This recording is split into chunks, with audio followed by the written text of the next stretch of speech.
మధ్యలో ఏమంటాడు జగన్మోహన్ రెడ్డి గారు అప్పుడేమో నువ్వు నా బిడ్డలాంటివి, నువ్వు పార్టీకి చెందిన పెద్ద సెట్, నీకు ఎందుకమ్మా అని చెప్పి వాటర్ బాటిల్ ముద్దేసి ఇచ్చి కాఫీ చేతిలోకి ఇచ్చినాడు. మొన్న 20 రోజుల నాడు పిలిచాడు, సల్లామదు ఫోన్ చేశాడు, వచ్చిన అడ్వకేట్స్ ని పెడతాము అనిల్, నువ్వు రామ్మా అంటే ఎవరినైనా ఒక పర్మనెంట్ కరెక్ట్ అడ్వకేట్ ని పెట్టండి, నాకు ఆల్రెడీ కౌన్సిల్ ఉందని చెప్తే, లేదు నువ్వు గుంటూరులోనే ఉన్నాగా ఒకసారి ఇచ్చిపోమ్మా అంటే నేను వాయిదాకి వచ్చినప్పుడు వచ్చి కలసడం జరిగింది. ఏడే ఆపారు పార్టీ ఆఫీసులో, నాకు ఎవడు ఆపడు, ఏడాపడు పులిందులు ఆపరు, మన స్టేట్ పార్టీ ఆఫీసులు ఎక్కడ ఆపరు. నా గురించి అందరికీ తెలుసు, నేను అత్యంత సమీపమైన దగ్గర మనిషిని రాజశేఖర రెడ్డి కుటుంబానికని. ఇక్కడ ఆపారు, పైకి పోయినా పైన ఉన్నాడు, చూశాడు, నన్ను చూశాడు, కూర్చోమ్మా 2 నిమిషాలు అన్నాడు.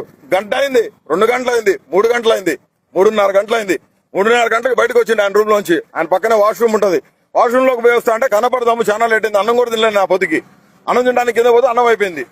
నేను అడిగిన పార్టీ కార్యకర్తలు వచ్చిన వాళ్ళకి భోజనాలు పెట్టారు కదా, చేయరా మరి భోజనం పెట్టాగని అడిగినా, నా బాధ్యతగా అడిగిన. నా పార్టీ ఆఫీస్ అంటే నా ఇల్లు ఇది, నా ఇల్లే అది. నేను అడిగితే లేదన్నారు, సరిపోయి కూర్చొని ఆయన వచ్చాడు, అన్న అని విష్ చేద్దామని పోయినా. పోతే ఎదురుగా వచ్చి ఎవరు నువ్వు అన్నాడు. ఎవరబ్బా నువ్వు, ఎవరు అన్నాడు. నేను ఇడికన్నా మైండ్ పోయిందేమో అనుకున్నా, ఇడికన్నా మైండ్ ఏమైనా దొబ్బిందేమో అనుకున్నా నేను. అన్నా నేనే నా బోర్గాడు అనిల్ అన్నా అంటే, లేదు గుర్తుపట్టలేదులే, అందరూ వచ్చి ఎమ్మ తమ్ముడు బాగున్నావు అని చెప్పి అన్న అందరూ పరామర్శించి పోతున్నారు, నువ్వు గుర్తుపట్టలే నన్ను. నువ్వు రమ్మంటేనే కదా నేను పార్టీ ఆఫీస్కి వచ్చింది, నువ్వు ఎవరిని అడ్వకేట్ పెడతానంటేనే వచ్చింది. నేను వచ్చా, మళ్ళీ 40 నిమిషాలు కూర్చోబెట్టాడు, 4:30 గంటలు కూర్చున్నాక లోపలికి పిలిచిండు, ఎవరిని రానియొద్దన్నాడు, పోయినాం, లోపలికి పోయినాం, కూర్చోబెట్టినాం.